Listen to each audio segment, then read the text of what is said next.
If someone had told me that the man I trusted most would one day ask me to leave my own home, I would have laughed. Daniel wasn't just my husband. He was my best friend. For 5 years, I believed we had built a marriage on love, honesty, and respect. I had no idea. He had been lying to me for months. My name is Emma Carter. I'm 33 years old. And this is the story of how my perfect marriage became the biggest betrayal of my life. Our home wasn't just another house. It had belonged to my late father. Before he passed away, he transferred the deed into my name. "This house will always protect you," he told me. At the time, I didn't understand what he meant. Years later, those words would save my life. Daniel never seemed interested in the house. At least, that's what I believed.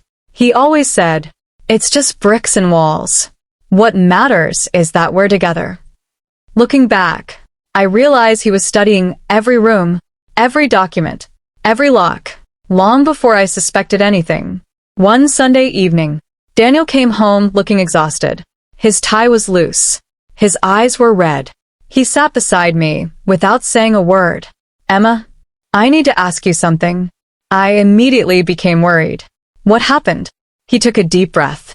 "My mom's health is getting worse." I felt my heart sink. "Is she okay?" "The doctors say she needs complete peace and quiet." I nodded. "Of course." Then he looked into my eyes. "Could you stay with your sister for a few weeks?" For a moment, I thought he was joking. "What?" "Mom feels comfortable here. She doesn't want to recover in the hospital. It'll only be temporary." I looked around our living room, the walls I had painted, the furniture I had chosen, the home my father had left me. "You want me to leave my own house?" He gently held my hands. "Just until she gets better." "I promise. It won't be long." I wanted to say no. Every instinct inside me told me something wasn't right. But then guilt took over. His mother had always been kind to me.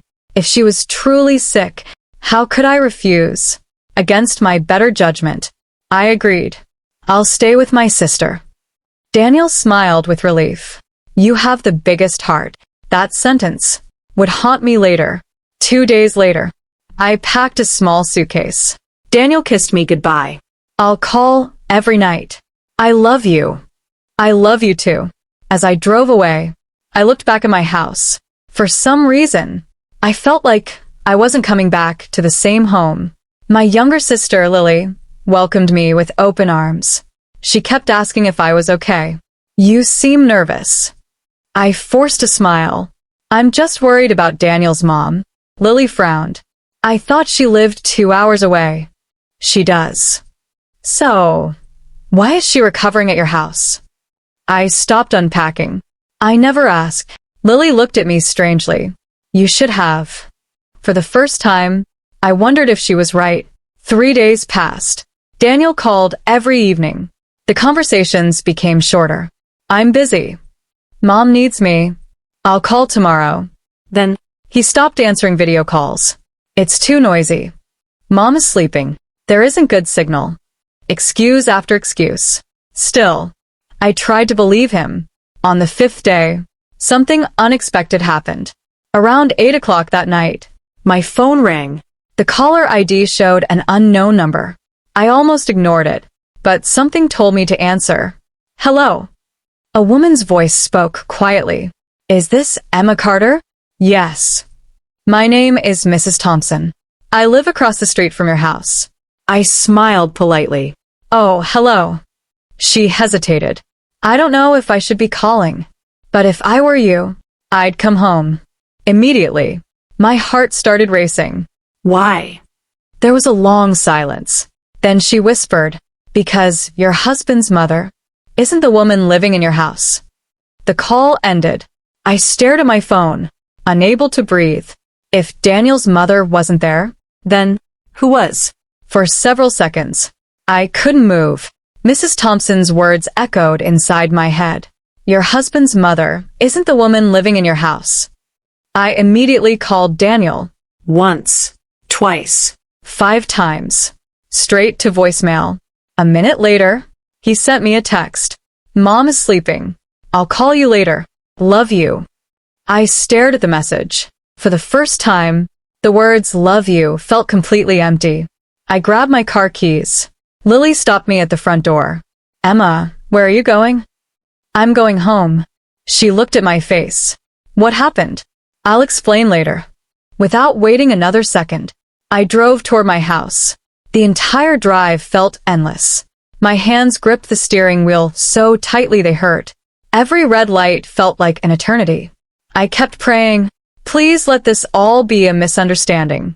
Please, let Mrs. Thompson be wrong." When I finally reached my neighborhood, I parked 2 streets away. I didn't want Daniel to see my car. The house looked normal. The porch lights were on. The curtains were closed. Nothing seemed unusual until a luxury white SUV slowly pulled into the driveway. A beautiful young woman stepped out. She wasn't elderly. She wasn't sick. She looked no older than 30. She wore an expensive black dress and designer heels. She walked confidently to my front door. Then she used a key. My heart stopped. A key. She opened my front door, as if she lived there. A few seconds later, Daniel opened the door from the inside. He smiled. The woman laughed. Then she wrapped her arms around him and kissed him. Not a friendly kiss. Not a quick greeting. A long, comfortable, loving kiss. I felt my entire world collapse.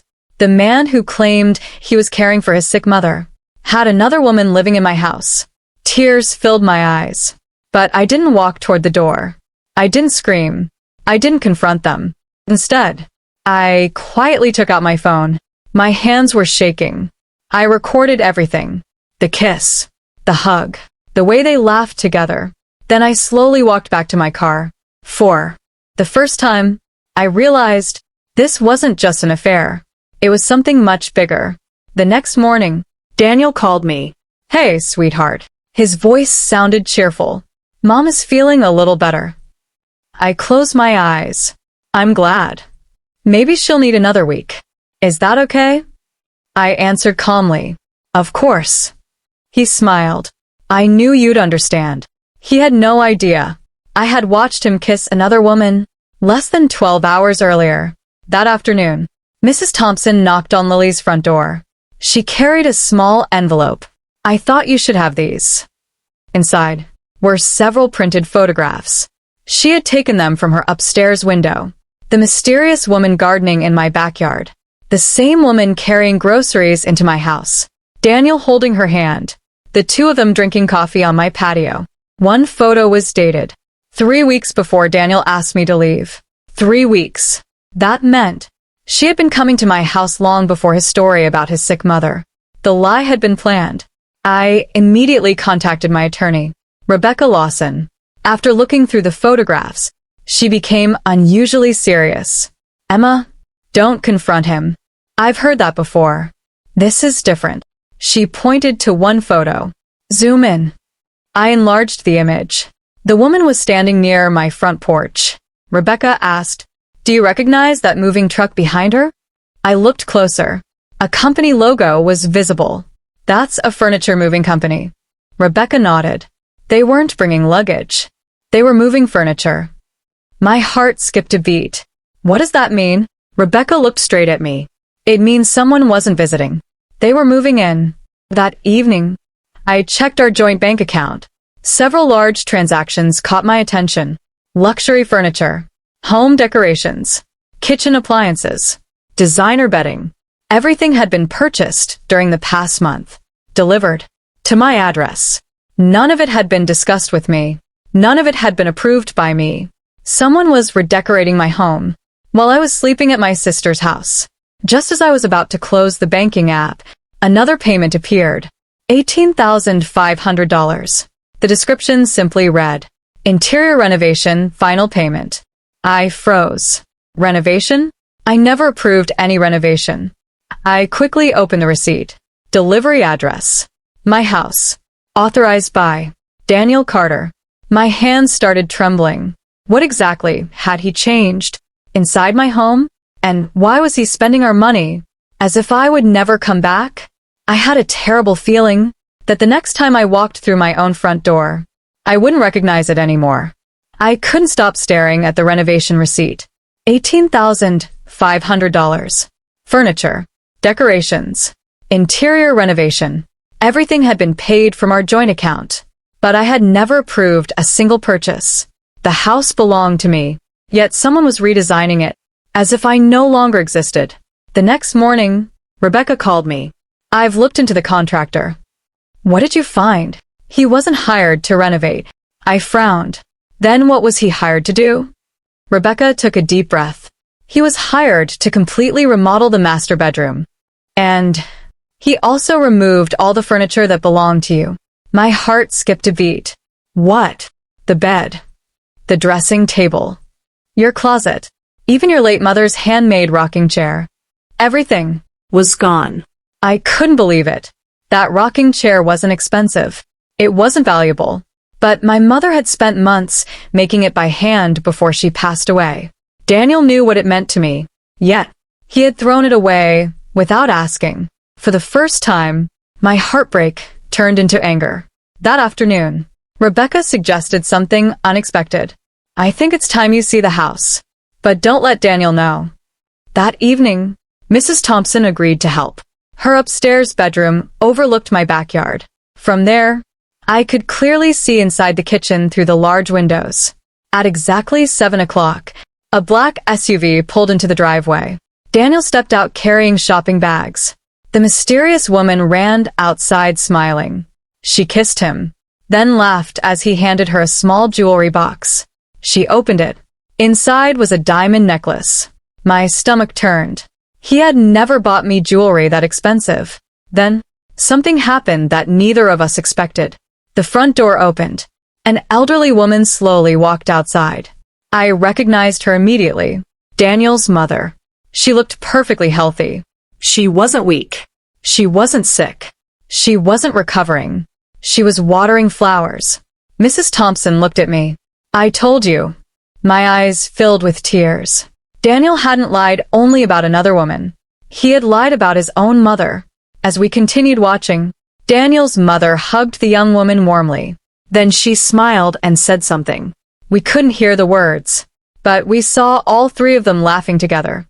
They looked like a happy family, and I suddenly realized everyone knew, except me. The following morning, I met Daniel's mother at a nearby grocery store. She looked shocked to see me. Emma, what are you doing here? I smiled politely. I came home to check on you. Her face turned pale. Oh, I've actually been feeling much better. I can see that. She avoided my eyes. I quietly asked, how long have you been staying at my house? She hesitated, then whispered, about a month. A month. Daniel had told me she had only arrived after I left. Another lie. Before walking away, she softly grabbed my arm. Emma, I'm sorry. I looked at her. For what? Tears filled her eyes. I told Daniel this was wrong. He wouldn't listen. That was all she said. But it was enough. She knew. She had known everything. That afternoon, Rebecca called with more news. We've traced the renovation company. What did they remove from the house? She became quiet. Everything connected to you. What do you mean? They replaced every family photograph. They repainted your bedroom. They removed your office. They even changed the locks. I froze. The locks? Rebecca nodded. You no longer have legal access to your own house. I couldn't breathe. Daniel had changed the locks, while pretending I would return home in a few weeks. He had never planned to let me come back. That evening, Mrs. Thompson sent me a message. They're hosting a dinner party tonight. She attached several photos. The dining room looked completely different. New furniture, new decorations, new paintings. Every trace of me had disappeared. Then I noticed one final photograph. A large framed picture hanging above the fireplace. It wasn't my wedding photo anymore. It was a brand new portrait. Daniel, standing beside the mysterious woman, as if they were husband and wife. My blood ran cold, because underneath the photo was a wooden sign that read, Welcome home, Mr. and Mrs. Carter. Was already pretending to be me. I couldn't take my eyes off the photograph. Daniel, standing beside another woman, above my own fireplace, under a sign that read, "Welcome home, Mr. and Mrs. Carter." It felt like I had disappeared from my own life. Someone had erased every trace of me, as if I had never existed.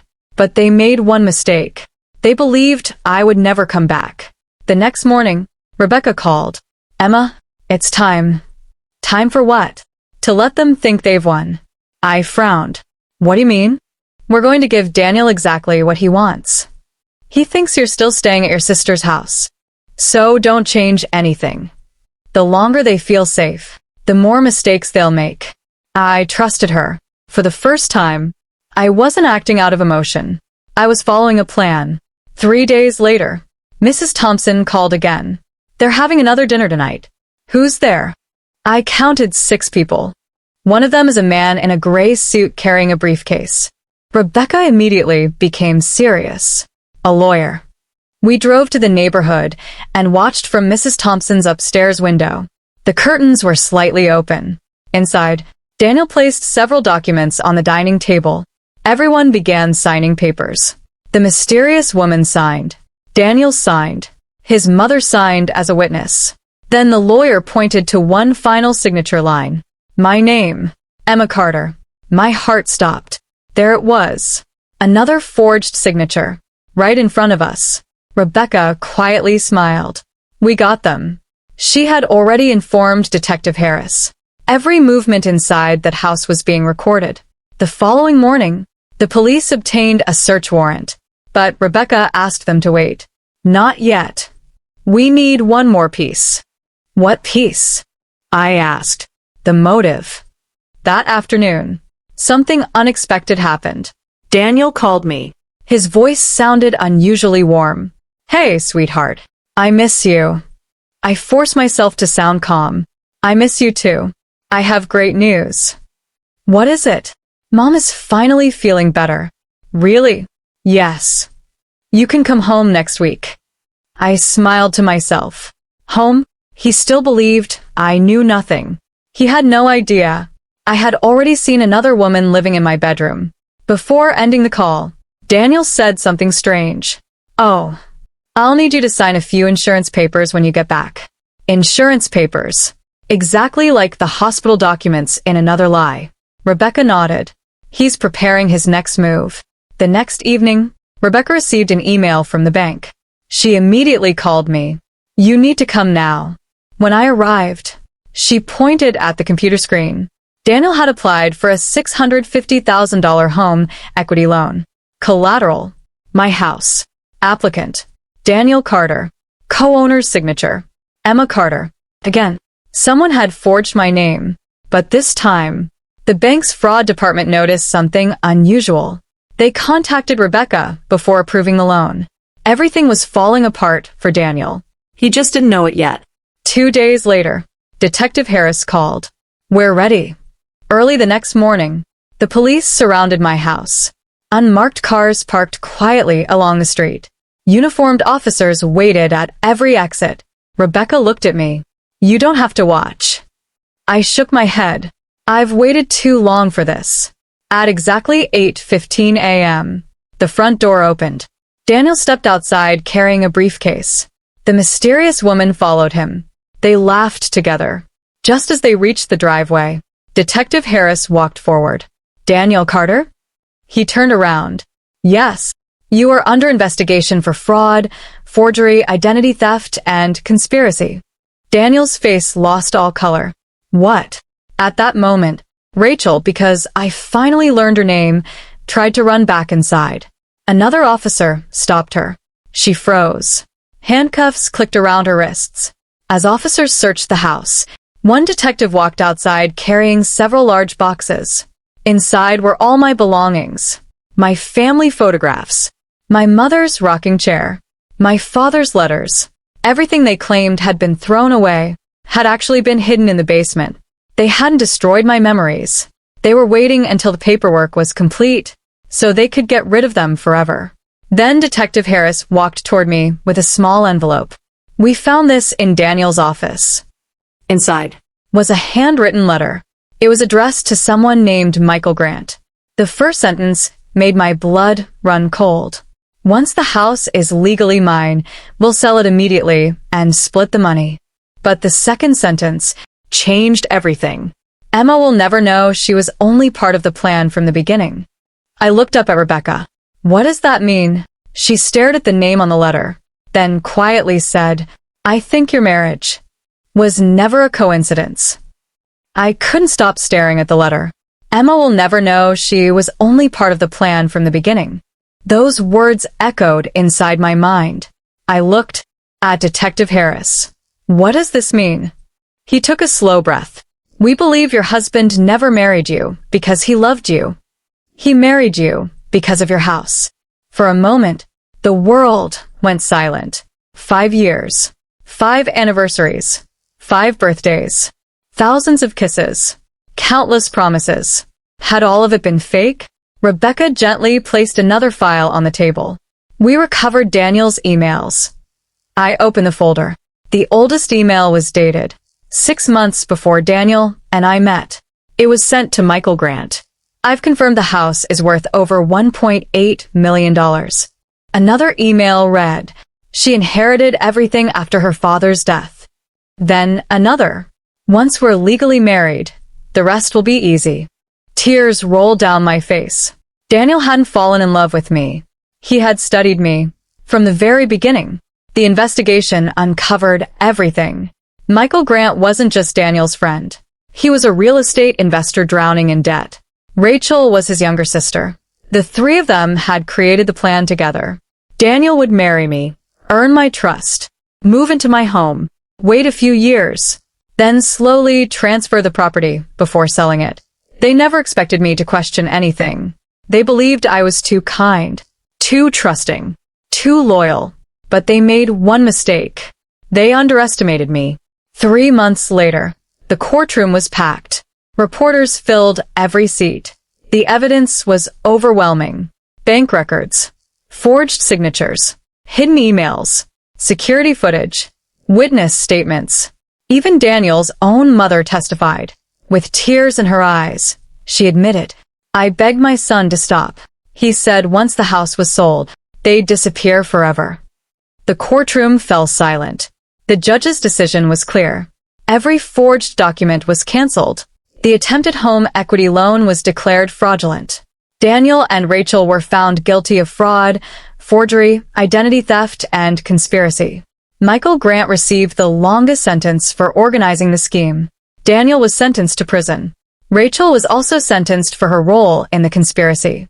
The judge ordered all legal fees and financial losses to be repaid to me. Justice had finally arrived. 6 months later, I walked through my home again. For the first time in months, it finally felt like mine.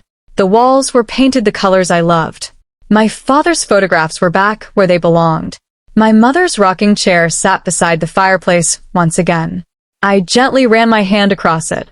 It stayed home, just like Dad promised. A year later, my life looked completely different. I expanded my interior design business, opened my own showroom, hired talented young designers. Business was thriving. More importantly, I was happy, not because Daniel had lost everything, but because I had found myself again. One rainy afternoon, I received a letter from prison. It was from Daniel. Inside was only one page. Emma, every day, I think about the life I threw away. I convinced myself money was worth more than love. I was wrong. I don't deserve your forgiveness. I only hope you find the happiness I stole from you. Daniel. I quietly folded the letter. Then I walked to the fireplace. Without saying a word, I dropped it into the flames. Some apologies come far too late. That evening, I stood on the front porch, watching the sunset over the home my father had protected for me. Suddenly, his final words came back to me. This house will always protect you. He had been right, not because of the walls, not because of the roof, but because he had trusted me with it. I smiled, locked the front door, and walked inside. Not as someone's wife, not as someone's victim, but as a woman who had survived betrayal, protected her future, and proved that no lie is stronger than the truth.